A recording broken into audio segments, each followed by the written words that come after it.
welcome. To get a sense of the key takeaways from Prime Minister Narendra Modi's big state visit to Washington, D.C., we're joined on India Today, live and exclusive, by a very special guest, Admiral John Kirby. He heads Coordinator for Strategic Communications at the National Security Council and one of the senior-most officials in the Biden administration. Thank you very much, Admiral Kirby, for taking out time and for speaking to us.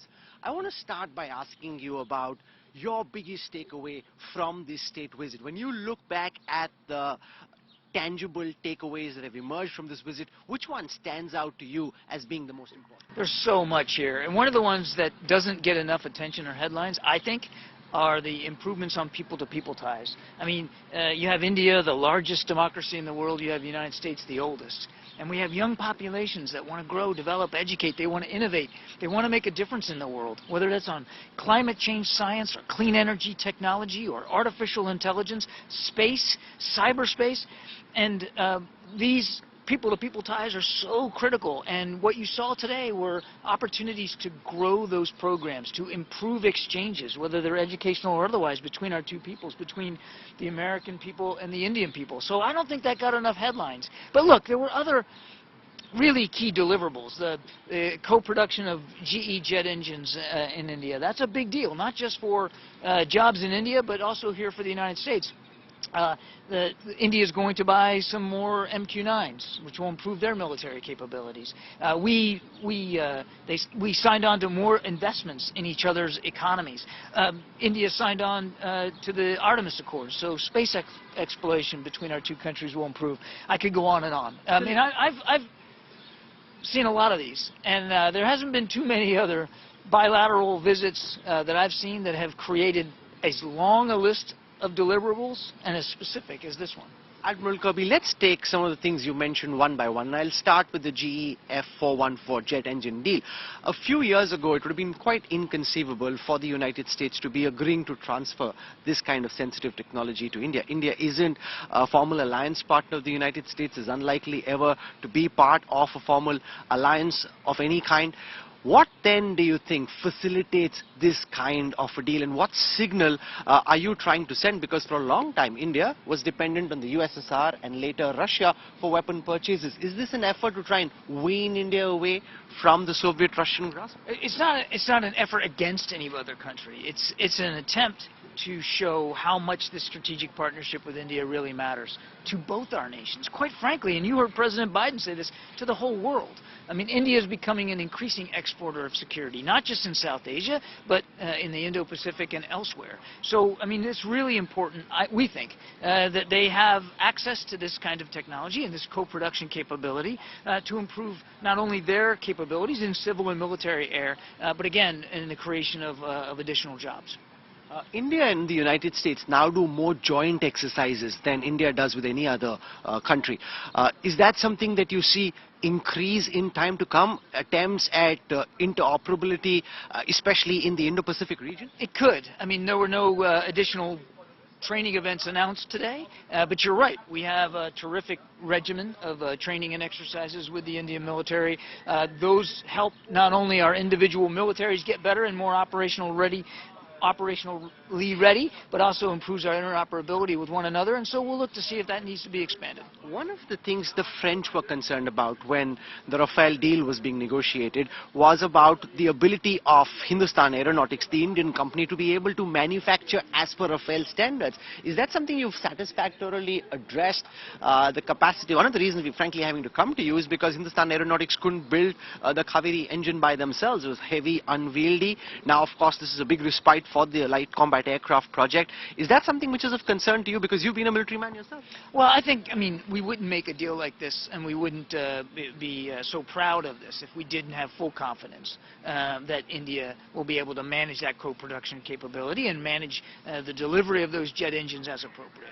Okay, let's now talk a bit about the Killer Predator drone technology. This, Admiral Kirby, is something that India has been desperately wanting to arm itself with.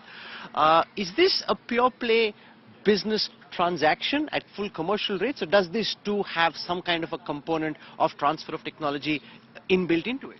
This is basically the delivery of Yes. additional MQ-9 drones to the Indian military. It's done through the Foreign Military Sales Program. That's what this is about. But these drones will have a terrific additive capability to the Indian military. We believe that they will find them useful and capable for their own self-defense needs. The president was asked this question about China, and I think the message from the Biden administration was that this isn't aimed at China. But, That's right. you know, the fact is that Beijing's noticing the ever deepening ties between India and the United States. Is China really the unsaid gorilla in the room in some senses, sir? This was not about China, as President Biden said. Look, India has concerns over China's activities in the region and beyond, and so do we. And you heard the president. He spoke very frankly about that, and the two leaders did have a chance to exchange notes and perspectives on the challenge that is posed by the PRC. But that's not why this visit was so important. That's not why this bilateral relationship is considered such a strategic one for our two countries. When you look at the challenges that we're facing around the world, the Indian people and the American people have so much capacity to help solve those problems together. Innovation, technology, engineering, science, whether it's climate change or, as I said, artificial intelligence. The capacity to solve those transnational problems really do reside in this relationship.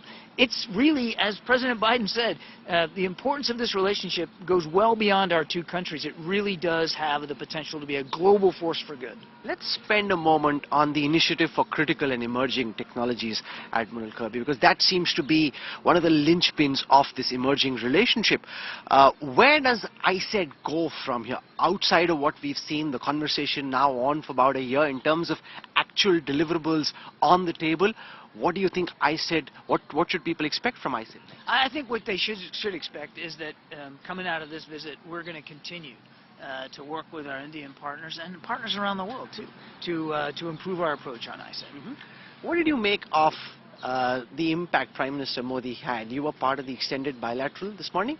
What did you make of him being at the south lawns of the White House, and just the kind of atmospherics that we saw? Well, you could tell the warm welcome, clearly. I mean, there's millions and millions of Indian Americans here in the United States, and you could just see the energy here that exists between our two democracies and the importance of this relationship. It was a warm welcome, but more critically than that, they were warm, cordial, constructive discussions about very important, critical issues across, as I said, the spectrum, whether it's private or public sector issues. And so there's an awful lot that our two countries can and will do going forward. And as President Biden said, and I think, again, you can see this reflected in the deliverables. This is going to be the defining partnership for the next 10, 15, 20 years. You've been saying that, and that gives people in India a lot of hope, because the Prime Minister spoke of the hesitance of the past and doing away with that, and, you know, really building ties with the United States much deeper, much stronger in the time to come. Last question about the G20 summit in September. The American president will be coming to India. Have you had an opportunity to find out about his thinking as he builds up to this big visit to India in September? Well, we're very much looking forward to the G20 summit. There'll be, as you can imagine, a spate of issues to be discussed, not least of which is the ongoing war in Ukraine, and we're grateful for India's presidency and leadership of that. Is that something that came up? Ukraine, India buying oil from Russia, which has been a bit of a thorn in Washington, D.C., and several congressmen especially speaking against The two leaders did have a chance to talk about what's going on in Ukraine, but I'll leave it there. Fantastic. Thank you so much. I really, really appreciate you taking our time, Admiral Kirby. We read so much about everything that you've been saying and doing, and appreciate you taking our time and speaking to us. Thank you, sir. Thank you very much. Pleasure. Thank you. Pleasure. Thank you very much. Pleasure having you. That's Admiral John Kirby at the National Security Council, the man in charge of strategic communication and one of the senior-most officials of the Biden administration, joining us here on India Today for this exclusive conversation with video journalist Kirpal Singh. This is Rahul Kanwal at the White House, signing off for India Today.